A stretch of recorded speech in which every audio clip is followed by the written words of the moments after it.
नमस्कार मित्रांनो, डिस्कवर आयुर्वेद या माझ्या चॅनलमध्ये पुन्हा एकदा आपलं स्वागत आहे.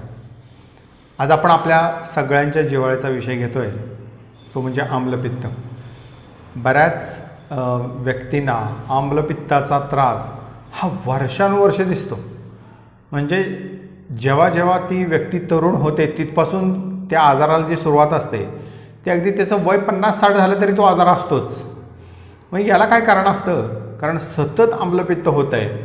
बरेच उपचार केले तरी तो आजार बरा होत नाही आणि मग वारंवार आम्लपित्त होऊन नुसते आपण पित्ताच्या गोळ्या घेत बसतो आणि फक्त कारणावरती उपचार करतो. मुळात आम्लपित्त का होत आहे याच्या मुळाशी आपण कधी जातच नाही.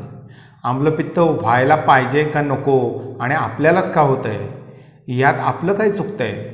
खाण्यात चुकतं आहे, काही पाणी पिण्यात चुकतं आहे का, आपल्या आहाराचे काही प्रकार चुकत आहेत, याचा विचार कधी होत नाही. आणि मग आपण आपल्यालाच दोष देत राहतो की माझी प्रकृतीच अशी आहे की मला सतत आम्लपित्त होतं. परंतु एक लक्षात ठेवा, निसर्गानं सगळ्यांना प्रकृती समान दिली आहे आणि आजार अशाच वेळी होतो ज्यावेळी समावस्थेतील प्रकृती बिघडते आणि त्यावेळी आजाराला सुरुवात होते. मग याला कारणं बरीच असतात ना. कारण तुम्हालाच आम्लपित्त होत आहे त्यावेळी त्याला कारण नक्की असतं, कारण कुठलाही आजार हा विनाकारण कधीच होत नसतो. मग याला नक्की काय कारण असतं की मलाच आम्लपित्त होतं. आणि आपण बघतो जी लोक 12:30, 1, 1:30, 2ला जेवतात ना, त्यांना तर हमखास होतच होतं. जे रात्री 10:30, 11ला जेवतात त्यांना तर आम्लपित्त त्यांच्या 5वीलाच पुजलेलं आहे. ते आम्लपित्ताच्या विळख्यातून कधीच सुटत नाही. आणि नुसतं आम्लपित्त नाही, त्याच्याबरोबर त्यांचे बरेचसेच आजार पुढे डेव्हलप होत जातात. मग याला नक्की काय कारण आहे? याला आम्लपित्त हा आजार म्हणून ज्यावेळी तुमच्या शरीरात येतो त्यावेळी ती लक्षणं तुम्हाला वर्षानुवर्ष दिसतात. त्यावेळी त्याला आपण आम्लपित्त असं नाव देऊ शकतो. मग याला कारण काय असतं तर अति आम्ल पदार्थ आपण खातो. सतत आपल्या जेवणात आम्लयुक्त पदार्थ जर येत असतील तर हा आजार आपल्याला होण्याचे चान्सेस जास्त असतात. अति स्निग्ध जे तुपकट पदार्थ असतात आपण असं म्हणू, आणि जे पचायला आपल्या अग्नीला जड जातात अशा पदार्थांचाही त्रास होतो. आम्लपित्त डेव्हलप व्हायला सुरुवात होते. अतिवृक्ष पदार्थ असतात, अति लिक्विडिफाय पदार्थ, अति द्रव पदार्थ आपण खाण्यापिण्यात आले तर आपल्याला त्रास होतो. अति पिष्टमय पदार्थ खाल्ले आपण किंवा जड, पचनाला जड, अग्नी मंद करणारे असे जर काही आपल्या आहारात पदार्थ आले तर आपल्याला पुढे जाऊन तो आम्लपित्ताचा आजार म्हणून डेव्हलप होतो. अभिषंधी पदार्थ असतील, अभिषंधीचा अर्थ काय? दह्यासारखे जे तुमचा अग्नी दुष्ट करून टाकतात, जो अग्नी मंद करून टाकतात आणि तुमची पचन प्रक्रिया संपूर्णपणे बिघडून टाकतात.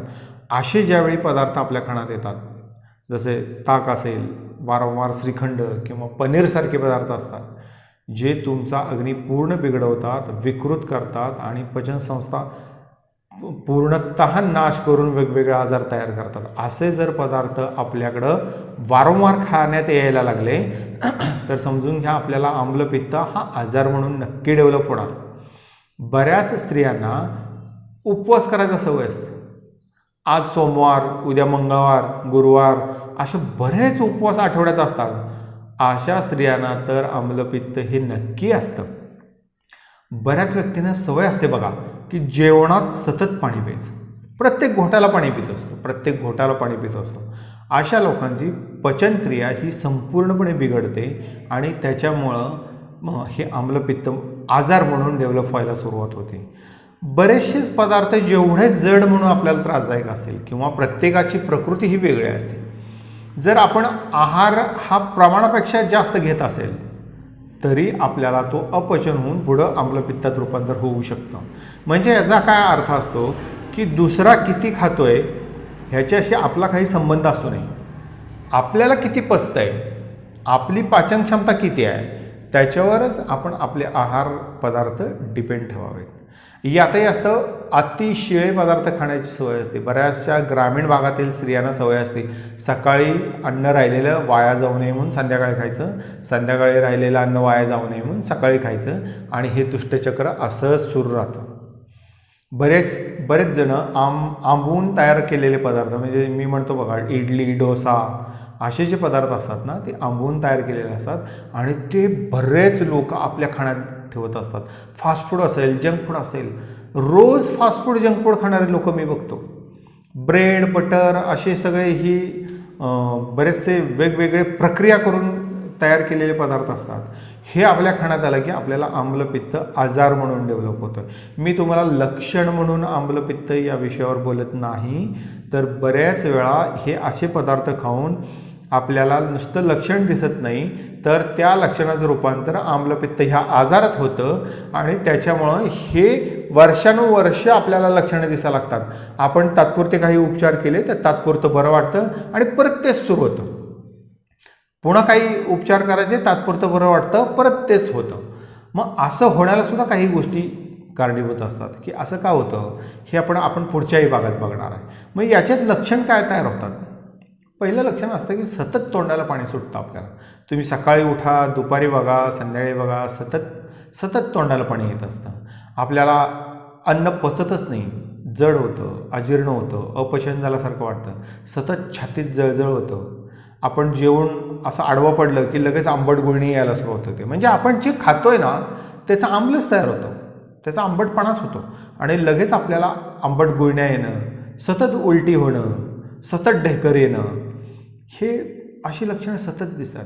याच्या पुढे गेलो की जेवल्यानंतर सतत पोट दुखणे, सतत पोट दुखतं. आपण जेवलं की ती जास्त दुखायला सुरुवात होते. अशा व्यक्तींना आम्लपित्त हा आजार असण्याची शक्यता जास्त असते. अशा व्यक्तींना भूकच लागत नाही. आपण टायमिंग जेवणाचं होतंय म्हणून जेवतो, खायचं तेवढंच खातो, पण हे पचायचं कधीच नाव घेत नाही आणि भूकही लागत नाही. बऱ्याच वेळा आम्लपित्त हा आजार बरेच वर्ष झाला ना, तर अशा व्यक्तीनं सतत डोकं दुखायची सुरुवात होते. मग अशा वेळी डायग्नोसिस बिघडतं. होतो तर पित्तामुळं, आम्लपित्तामुळं त्रास होत असतो, पण आपल्याला सतत डोकं दुखायला लागलं की आपण हे डोक्यांच्या विकाराकडं आपण ते डायग्नोसिस जातं आणि मग स्कॅनिंग वगैरे सुरू होतं, बरेच ट्रीटमेंट होतात, पण आजार काही बरा होत नाही. पण त्याचं कारण वेगळंच असतं. म्हणजे आम्लपित्त हे कारण असतं आणि डोकेदुखी हे लक्षण असतं. बऱ्याच वेळा वर्षानुवर्ष जर आम्लपित्त आपल्या शरीरात राहिलं तर पूर्णतः जी आपली पचनसंस्था आहे ती खराब होऊन जाते आणि तुम्हाला सतत द्रवमल प्रवृत्ती व्हायला लागते. म्हणजे शौचाला सतत पातळ व्हायला लागतं. म्हणजे तुम्ही सकाळी जेव्हा, संध्याकाळी जेवण करा, तर तुम्हाला शौचाला सतत पातळ व्हायला लागतं. कधीही शौचाला हे बंधन होत नाही, नॉर्मल होत नाही. आणि मग आपल्याला असं वाटतं की काय नक्की पोट बिघडलं का, नक्की काय झालं आहे. नाही, कधी कधी लोक म्हणतात हां माझं पोट वाहून गेलं, आता मला जरा बरं वाटतं. ॲक्च्युली ते चुकीचं असतं. सतत द्रवमल प्रवृत्ती होणं हे आम्लपित्त दुर्धर आजारात रूपांतर झालेलं लक्षण असतं. मग अशा आम्लपित्तावरती आपण उपचार करतो ते काही वेळा असं होतं की आपण फक्त लक्षणावरच उपचार करतो. आपण लक्षणं, मला छातीत जळजळत आहे, गुळणी येते, तेवढ्यापुरते उपचार झाले की आपण तो विषय सोडून देतो. आणि मग काय होतं की बरेच वर्ष आम्लपित्त जर आपल्या शरीरात राहिलं तर तुम्ही साधे कितीही उपचार करा, तो आजार तात्पुरता बरा वाटतो आणि परत डोकं वर काढतो. याला कारण असतं. मी सांगतो तुम्हाला, काय एखादं दूध असतं, दूध एका पातेल्यात नासतं, ठीक आहे ना. नासलेलं दुधाच्या पातेल्यात आपण ज्यावेळी परत दूध टाकायचं असतं त्यावेळी आपण काय करतो, ते पातेलं पूर्ण स्वच्छ करतो, पूर्ण घासून पुसून स्वच्छ करतो आणि मग आपण त्याच्यात परत दूध ओततो. याचा अर्थ तुम्हाला समजला असेल की आमाशयामध्ये, स्टमकमध्ये आपल्या ज्यावेळी हे सतत आम्लयुक्त पदार्थ पडून राहतात त्यावेळी तुम्ही सगळं पथ्ययुक्त आहार घ्या, नेहमीचं जेवण घ्या, सगळी पथ्य पाळा, तरीही तुम्ही ह्या आम्लपित्त आजारातून बाहेर पडत नाही. त्याला कारण असतं की तुमच्या आमाशयामध्ये, तुमच्या पोटामध्ये हे इतके वर्ष पडून राहिलेलं जे पित्त असतं ते विदग्ध होतं. प्राकृत पित्त आणि विदग्ध पित्त दोन पित्ताचे प्रकार असतात. प्राकृत आपल्या शरीराला उपयोगी पडतं, विदग्ध आजार तयार करतं. हे पित्त तुमच्या शरीरात पडून राहून मग तुम्ही कितीही उपचार केले तरी त्या विदग्ध पित्ताचं मूळच जात नाही, त्या आजाराचं मूळ कधी जातच नाही. मग हे तात्पुरते उपचार करण्याने तेवढे फक्त लक्षणं जातात आणि आजार तसाच राहतो. आणि मग परत तुम्ही साधं जेवण जरी जेवत राहिला, नेहमीचं जेवण जरी जेवत राहिला, कितीही पथ्य पाळले तरी आजार म्हणून आम्लपित्त कधी जात नाही. मग हा आम्लपित्त कधी जाऊ शकतो, त्याच्यासाठी काय उपाय केले पाहिजेत. आपण कुठल्या स्टेजमध्ये साधे उपाय करून आम्लपित्त जाणार नाही. आणि आपल्याला आम्लपित्त का होतंय याचा जर आपण सखोल विचार केला ना, तर आपल्याला कळतं की आपण आम्लपित्त म्हणून हे आजार घालवू शकतो का. आम्लपित्त म्हणून आजार म्हणून जो असेल तो आपण घालवू शकतो. आणि हा आजार कसा घालवू शकतो आपण हे पुढच्या एपिसोडमध्ये बघू, कारण एका एपिसोडमध्ये आम्लपित्त हा विषय पूर्ण संपणारा नाही. कारण आम्लपित्तावर मी बोलत राहिलो बरेच एपिसोड होतील, कारण हे सगळं आजारांचं मूळच असतं अग्निमंद्य, आणि ह्या आम्लपित्ताचं पण मूळ अग्निमंद्यच असतं. मग आम्लपित्त घालवण्यासाठी आपण काही घरगुती उपचार करू शकतो का, आणि त्याच्या पुढे जाऊन आपण काय उपचार करू शकतो, आणि पूर्ण रोग म्हणून ज्यावेळी आपण आम्लपित्त घालवायचा विचार करतो त्यावेळी आपल्याला काय उपचार करायला पाहिजेत हे आपण नक्की पुढच्या एपिसोडमध्ये बघूया. माझं हे सगळं आवडलं असेल तुम्हाला हा एपिसोड तर नक्की शेअर करा आणि माझं चॅनल सबस्क्राईब करा.